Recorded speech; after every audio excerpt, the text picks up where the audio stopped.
There she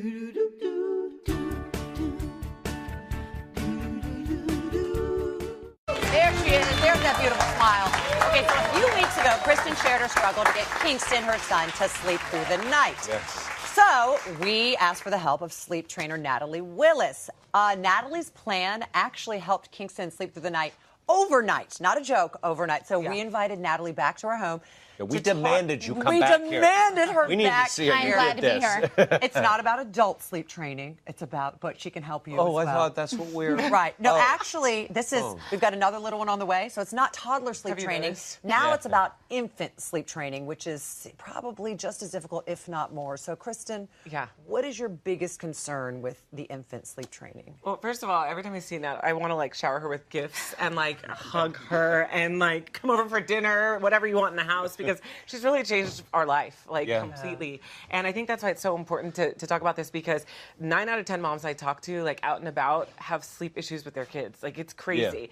And Kingston's sleep has changed so dramatically, sleeping through the night brilliantly now, that now starting all over with new baby, I don't know what the heck to do, because I don't want to make the same mistakes I made with Kingston as a new baby. Let's jump right off on that point, and interject myself into the conversation about this.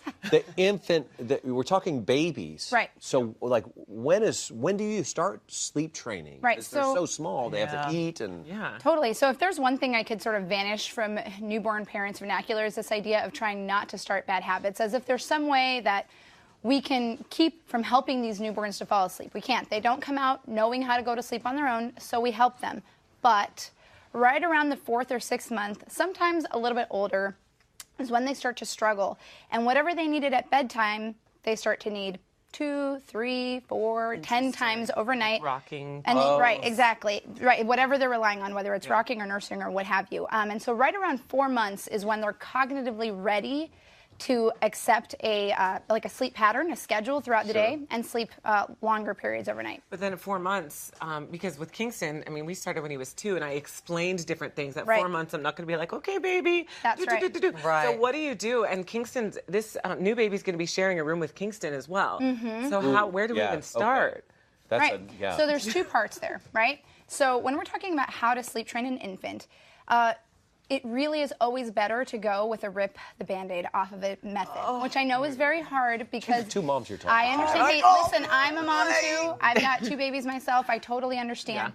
Gradual methods are more beneficial mentally for parents than they are humane for babies. So whatever method you choose, it's important that you start at bedtime, you're consistent throughout the night, and that you apply it for naps. There's lots of methods out there, lots of books, but the most important thing when you start with an infant is to make sure that you start your sleep training plan at bedtime and that you make certain that they are not getting drowsy or sleepy before at all. So not while they're getting their last bottle or their last nursing session. They have to be totally awake, and when they go in the crib, they need to go down awake. That's when they'll protest. That's when they'll cry. That's when you do your checks. You'll come in, you'll touch them, you'll talk to them. If they're standing up, if they're old enough to pull up or sit up, it's better not to touch them during their checks and just talk to them. And picking them up is almost never a good idea unless you're addressing something like a poopy diaper or something like that. That's where it gets controversial, though, because the no-cry methods versus the cry-it-out methods, like, seriously, like, moms go crazy over this stuff, you know? You know, so how do you even deal with the crying? Because look at Debbie's face. She's like someone's punching her or something. I know, Just thinking about it. No, so I feel like I'm torturing her if I let her cry. Listen, hard. Here's this thing about sleep training, okay? There is no right or wrong.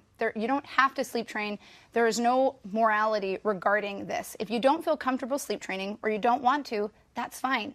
There's no reason you have to do it. But if you have a problem in your family, it took Kristen a couple of years. 2 years. Before she realized. Of not sleeping. I wish I would have done it a year and a half earlier. Absolutely. So whenever you get to that point to realize that it's not working for your family, there are solutions to that. But there's no way that you're going to be able to take away what your child needs to sleep without them expressing the fact that they're unhappy about that. How many hours does he sleep now? He sleeps 12 hours a night now. Unbelievable. And one night? And he says, good night, Mommy, I love you. Like, almost like, get out of here, Mom. I'm going to bed in my Mickey bed. I know. He's like the best. You got half your life that's normal. back. I know. I got more than half. That's amazing. All right, now Naps too. But here's where someone throws the monkey wrench in. Okay. You have grandparents, you have aunts and uncles who just want to be with the baby. They just want to spend as much time with the baby. They come over to the house. the baby has to nap. They don't let the baby nap. What do you do to try to get all the family on board to not mess this sleep pattern up? Right. So especially if this is a family member, and especially an older family member who is a caretaker frequently for your child, it's very important that while you are considering sleep training and while you are going through the process, which is often kind of tenuous, that you involve them in the process. You say, hey, this is what's happening with Tommy. Oh, this has been really tough. A day or two later, wow, now he's sleeping so great at night. Help them see the transformation. Once the transformation is complete and they come back into your home, you explain to them that if that caretaker starts to help that baby fall asleep again, that is going to really harm them. And it's going to cause them to cry more because you say, listen, when I come back, he's going to cry because I'm not going to help him go to sleep. And that's because you helped him. If you follow the directions I've given you, there shouldn't really be that many tears. He should just go to sleep. And frequent checks via text or email or phone call. Hey, how are things going? Right. I know nap 1's coming around. How's that, Well, what about syncing Grandpa's nap time up with baby's That's nap time? also not so bad. They can nap together. Absolutely. That's pretty good. Yeah, but that's why I wanted to work with Natalie, because the first time I talked to her, she's just a no-nonsense approach. Yeah. Like, listen, you need to stay consistent. I was like, okay, she's the one that can help me. Because I know she's just straight face, like not messing around. Exactly. Right. So all right, so let's talk about monitoring your child.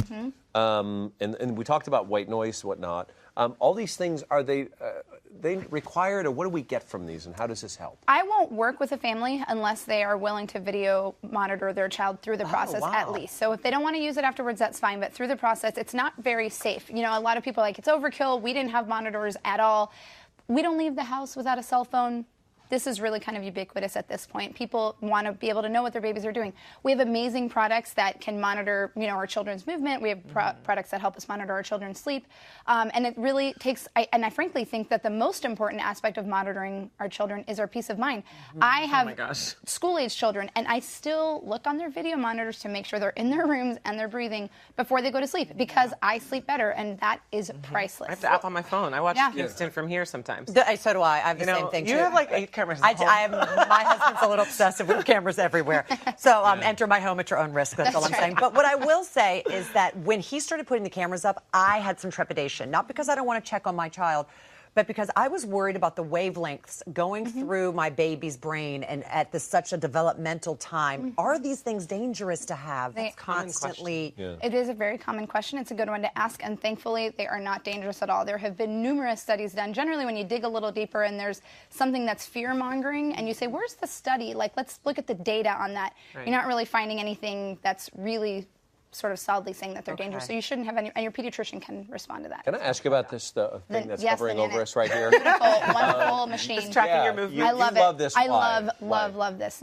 What is it? What do you love about it? So this is new, very innovative. This uses technology that monitors your child's movements within their crib. So this is going to tell you not only what is your baby doing, but it will then sort of type out for you on your app how your baby fell asleep. See, Lily was put to bed awake, fell asleep without help. Nobody wrote that. This wonderful device. The Nanette wrote it. That was deciphering what's happening. Right. And I absolutely love technology. And this is data information? Absolutely right. So this is over time, so you start to see patterns, and it's just amazing. What if people say this is overkill? Do we really need that much information? Yes, we do. I do. Some people like technology more than others. I say if you want to go on Craigslist and buy a used monitor to sleep train your baby, fabulous. If you like to have the newest and greatest, the Nanette is amazing. I love this and there's idea. always Do you things want in that for between. you? Is that I want it for me.